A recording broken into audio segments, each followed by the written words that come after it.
மண்ணின் கார அமில நிலை அன்னைக்கு பார்த்தோம்லங்க சார். ஆமாங்க. அது வந்து சரியான விகிதத்துல இல்ல. அதாவது வந்து அசிட்டிக் நிலையில் இருந்துச்சு. இன்னைக்கு நாம அந்த கார அமில நிலை செக் பண்றதுக்கு வந்து pH மீட்டர் கொண்டு வந்திருக்கோம். இப்ப அது எத்தனை காட்டுதுங்க மீட்டர்? 7 காட்டுது.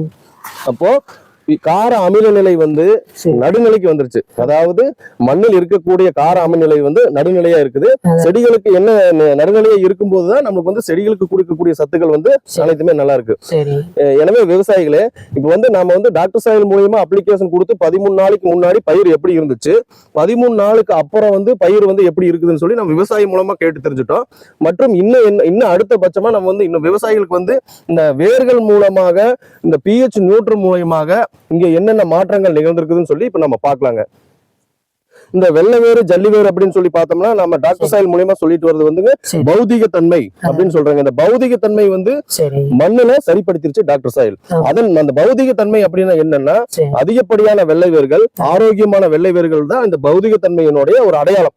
இப்ப நம்ம செடியில இதுக்கு முன்னாடி பார்க்கும்போது இவ்வளவு வெள்ளை வேர்கள் இல்ல, இவ்வளவு ஒயிட் கலர்ல இல்ல, இவ்வளவு ஜல்லி வேர்கள் இல்ல, இதெல்லாம் புது வேறு.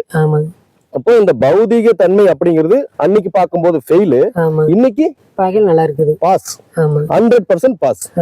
நெக்ஸ்ட் நம்ம கார அமில தன்மை எனக்கு செக் பண்ணும்போது அது வந்து 3.4 இருந்துச்சு. இன்னைக்கு பார்க்கும்போது அது சரியான நடுநிலையான 7க்கு வந்திருக்கு. இதன் மூலமா வந்து இந்த மஞ்சள் பயிருக்கு தேவைப்படக்கூடிய இலைக்கு தேவைப்படக்கூடிய பச்சையம் அப்படிங்கிறது நம்ம இலையில அதிகப்படியா இருக்குது.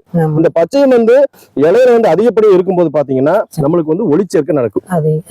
இந்த ஒளிச்சேர்க்கை வந்து எந்த அளவுக்கு அதிகப்படியமா இலைகள் இருக்குதோ பச்சையம், அப்பதான் இந்த ஒளிச்சேர்க்கை அதிகமா நடக்கும். இந்த அதிகமா நடக்கும் போது செடி வந்து தனக்குத்தானே உணவு உற்பத்தி பண்ணும். அந்த உணவு உற்பத்தி வந்து செடியினுடைய அனைத்து பகுதிகளுக்கும் மற்றும் வேர் பகுதிக்கும் வேரில் இருக்கக்கூடிய நுண்ணுயிரிக்கும் உணவா வந்து இந்த ஒளிச்சேர்க்கை மூலம் கிடைக்கக்கூடிய சுக்ரோஸ் வந்து எல்லா பகுதிக்கும் சென்று அந்த பயிர் வந்து ஆரோக்கியமா வளர்க்க உண்டான வேலை நடந்துட்டு இருக்குது.